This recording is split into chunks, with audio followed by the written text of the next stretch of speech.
What was the most major cultural difference you noticed when you moved to another country? I know this is going to sound dumb, but when I visited USA, the first thing that I was in awe about was the trees, because they looked different than the ones from Australia.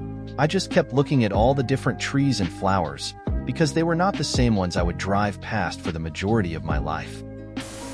Moving from Spain to the US, one of the biggest cultural differences I noticed was how people here are way more focused on work and less on socializing. Back in Spain, we have long lunches and siestas, and people spend more time with family and friends. Here, it feels like everyone is always in a rush and working long hours. Also, the food portions are so much bigger in the US, and tipping culture is a thing which took some getting used to.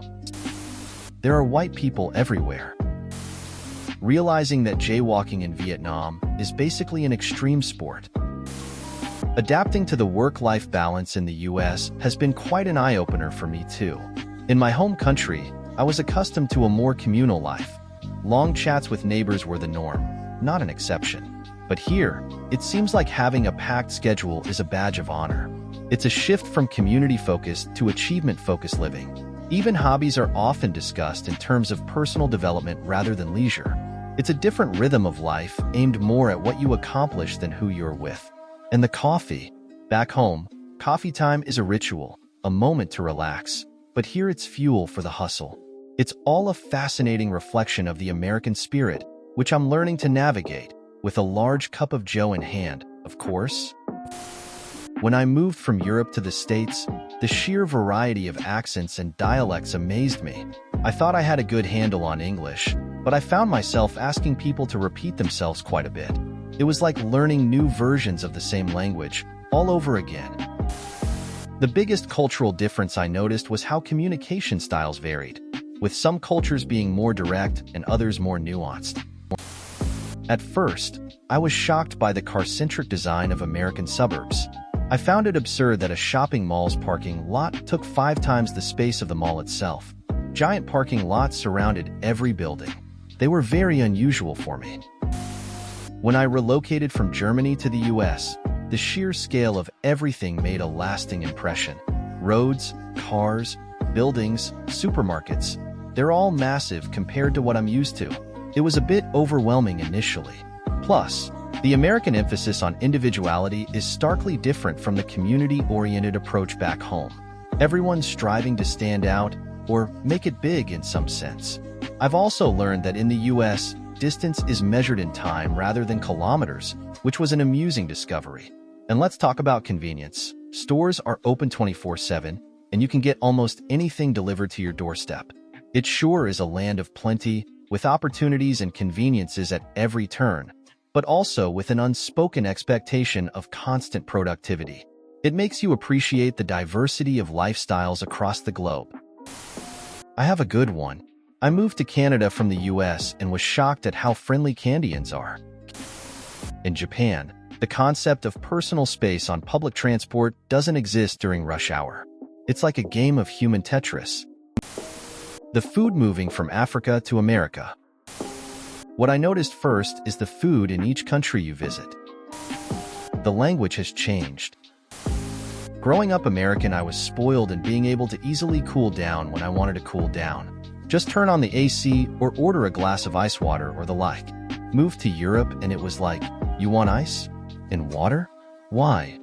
And no AC. It is very ugly and wastes energy. Open a window. I moved to India from the USA. It took a couple of years to get used to, then appreciate the traffic patterns and constant honking. It's driving with multiple senses, beyond only the visual. Discovering that in some places, being on time means arriving 15 minutes late. Tipping culture. I didn't move but visited the Middle East from the United States and tried to tip a taxi driver who was genuinely offended and took it as me trying to give him charity. I had to explain that I wasn't trying to disrespect him and that I'm from a different culture.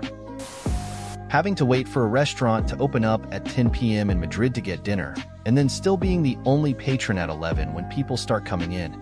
I am used to eating around 6 to 8 p.m.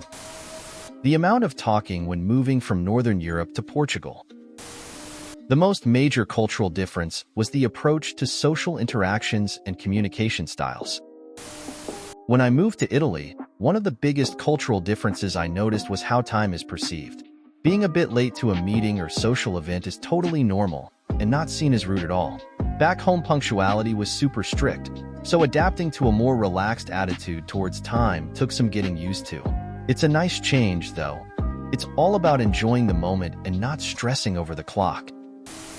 The most major cultural difference was discovering that in some countries, it's perfectly normal to eat dinner at 10 p.m. My stomach was on a strict, early dinner schedule and was not prepared for this late-night culinary adventure. Visiting Japan made me realize how stupid our USA public transportation system is. Thank you, capitalism, United States. Big trucks equals freedom, woohoo. Let's make America one giant freeway, shall we? Hygiene differences. In one place, it was perceived lack of hygiene. In another place, it was perceived superstition about hygiene. I mean, my mother-in-law literally says gins will hide under your fingernails if they grow too long. Lived in England, and you notice a lot less division based on different ethnic backgrounds. I didn't see as much of that part of town is the hood like here in the States. The less fortunate didn't mean less morally corrupt. Europeans don't hate Americans. In fact, it's more common for people to idolize them. I despise the UK. I despise the people and its culture. I hate them, but I get free house, free hospital, free everything. So I like Brightism. Soon Brisam will be Islamic.